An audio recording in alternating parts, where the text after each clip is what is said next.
various student, activist, and cultural collectives across Cape Town and across the Southern African region. I didn't expect that the work summed up in the line of this poem would be welcomed into spaces of higher education and into the spaces of a university classroom. Here's my History 1 class from this year. So let's look at them instead of me, because while I thrive on conversation, I don't love public speaking. In fact, I spent many, many years staying away from academic spaces and spaces of higher education during, before, between, and after doing my PhD, not because I didn't love the libraries of books and people I met and worked with, but because of a discomfort with the hierarchies of authority and authorship that are conventionally reproduced even when studying the most radical revolutionary moments or movements or issues. I have the student movement to thank for cracking open the denialism and intervening in the kind of business as usual that has created a renewed hunger for the kinds of histories that I'm part of producing, as well as the calling out of classroom dynamics and the politics of pedagogy that I'm concerned with. So after 8 years of working for an organization called ILRIG, the International Labor Research and Information Group, I found myself at UCT doing a postdoc in 2014 and being asked to repoliticize and reinvigorate contemporary South African history courses and rebuild them from scratch, which coincided with working with students in 2015 and 2016, and as you can imagine, it was the perfect storm in a teacup or a classroom. So I've always felt that it is my responsibility to go out and learn the histories I needed to understand, but I had never had any aspirations to then being the teacher or the writer of history. In my case, my parents are both from Cape Town, and for political reasons, I grew up mostly in Canada. And whenever I would ask about apartheid and African history, my father would say that everything he learned in history class was just propaganda for apartheid. And that if I wanted to know anything about African history, about how apartheid came about, or what has really happened on the continent or in the country, I would need to go and find out, which is what I then did. I went to Montreal, to McGill, and then I went to Harare, to the University of Zimbabwe, and then to Minneapolis with students from across the African continent, studying African history in relation to social, political, and economic justice in the global South. So here are some of the people's history posters from the works that I studied. They lined the walls of my office and my classrooms, and were critical to the political education work, but what I have found at being in spaces of higher education in South Africa today, they're very welcome in the history classroom as well. So what I found is that history education can gift us not only with new stories and new understandings, but with new possibilities for ways of being in the world. In addition to inspiring or infuriating or alternative histories that can crack open indignation and imagination needed to challenge the justifications of the reproduction of the status quo, students of critical history can be equipped with skills to question and seek answers about now, about the context, about the construction, the deconstruction, and the reconstruction of social dynamics. And Kasturi had mentioned that earlier this morning.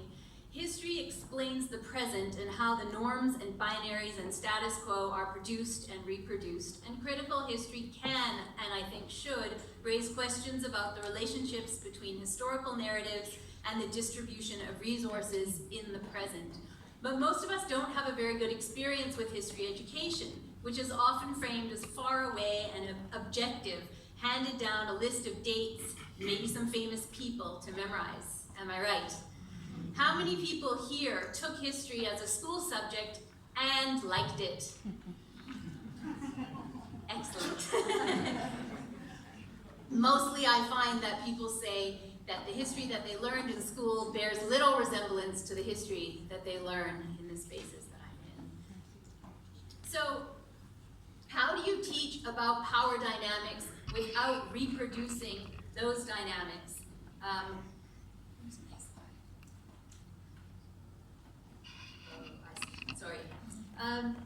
So how do you teach about those power dynamics then without reproducing them in the classroom? And I draw on some work that people have mentioned today, Paulo Freire, Issues of Praxis, Pam Christie's work on the hidden curriculum, Giraud and McLaren's work on decentering authority, of authors that have been mentioned already today. There's a quote by Bell Hooks just above, I think I skipped it. I celebrate teaching that enables transgressions, a movement against and beyond boundaries. It's that moment which makes education the practice of freedom.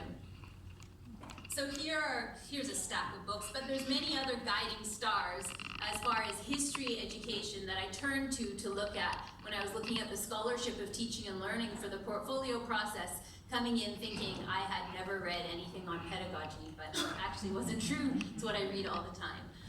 There's also a long history of radical educators in South Africa who believed in education as an integral part of an anti-colonial liberation project, many of whom were history teachers who developed African history content and pedagogy that has been integral to shaping my approach to the relationship between history, education, and ongoing struggles for liberation. That's some of them. These posters I found when cleaning out a storage room at UWC, and they're posters from an open day in about 1986. UWC history used to send thousands of students. They'd have 3,000 undergrads at a time going out to interview people who were involved in various community and workplace and political struggles. The criteria was interview someone who is not a leader. And this kind of people's history from below has been done for a long time. The quote there by two of my co-workers in the history department, this is an article in 1990 reflecting on their work in the late 1980s.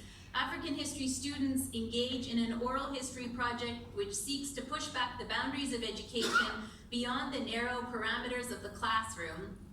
In the classroom, students develop historical skills, understanding and awareness of history as a product and not a given. And through oral history research, the students working in groups extend this process. By producing history themselves, students consciously become creators and shapers of the past.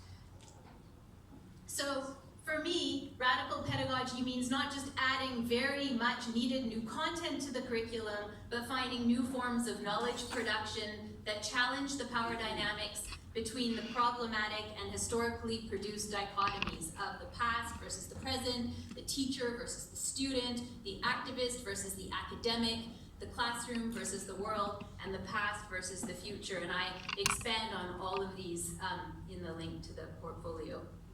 So for me, my question really then is how do we work within and against the frameworks we occupy to expose and challenge power? And it seems to be a common thread in a lot of the presentations this morning. So I wanted to look at a few examples. I wanted to give you a few examples of experiments with innovative approaches to teaching African history that can attempt to do this.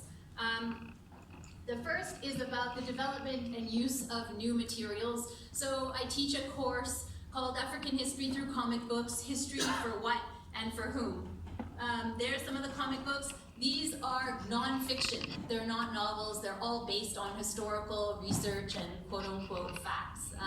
So there are works from Kenya, from Sudan, from Rwanda, from Nigeria, from Zimbabwe, as well as this is a book from Ghana, and in this we then compare the graphic novels with other academic journals about the same topics, reread texts on the role of power and the production of historical writing, and we put these in conversation with current debates about political education and decolonizing scholarship.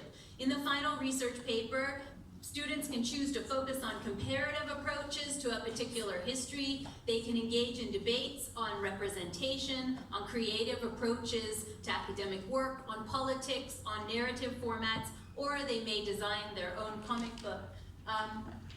This is my PhD thesis turned into a 6-part graphic history about women's organized resistance to forced removals from the peak of apartheid until now.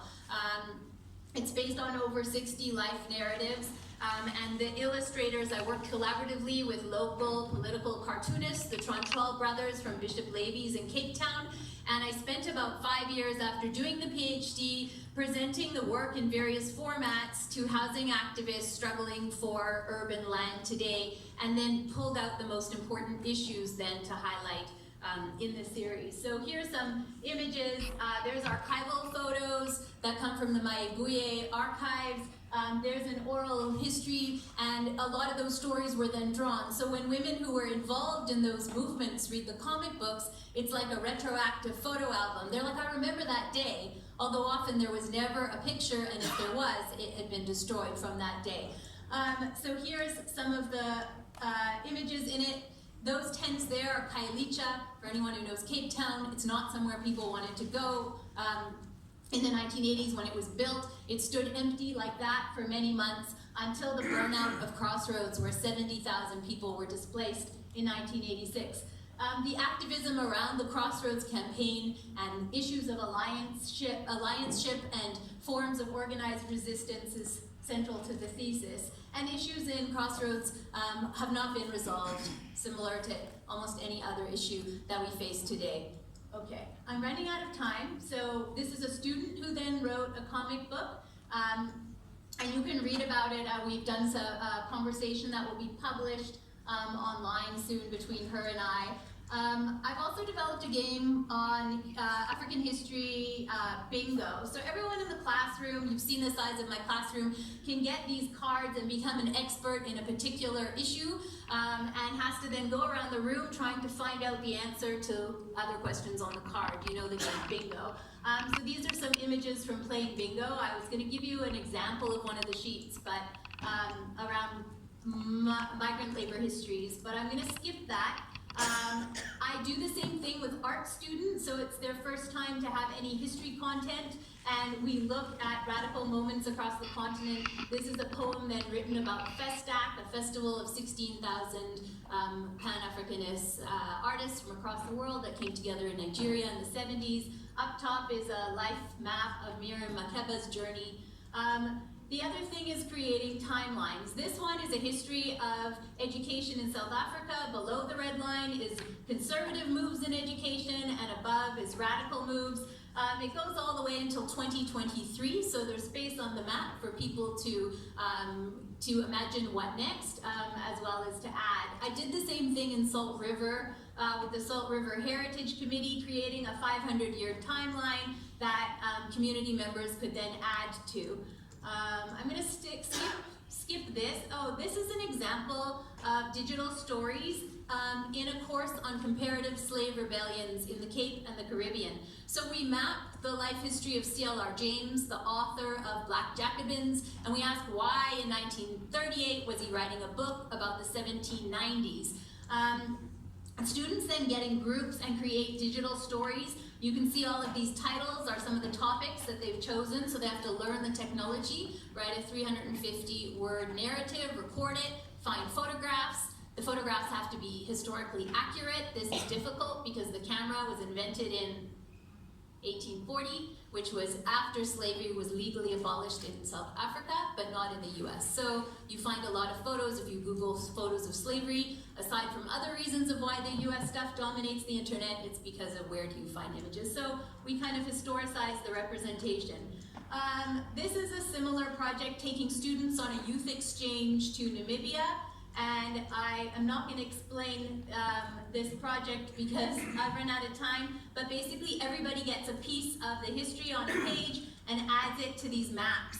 And we've done it at schools that were started as anti-Bantu education spaces, as well as in various community spaces with students and with an older and younger generation coming together to share stories of these life journeys of activists who will not be with us in person for that much longer. So while they're still here, to have them come and engage with younger generations on what from that history they're interested in has been a real honor. And then we ended up working with students to paint from the archives onto the wall of their school. I think I'm out of time, so there are some reflections in various publications that the links are attached, but I don't want to skip saying thank you to all of the people that I work with and will be sharing the space and the resources afforded by this prize with to be able to do more work. Thank you.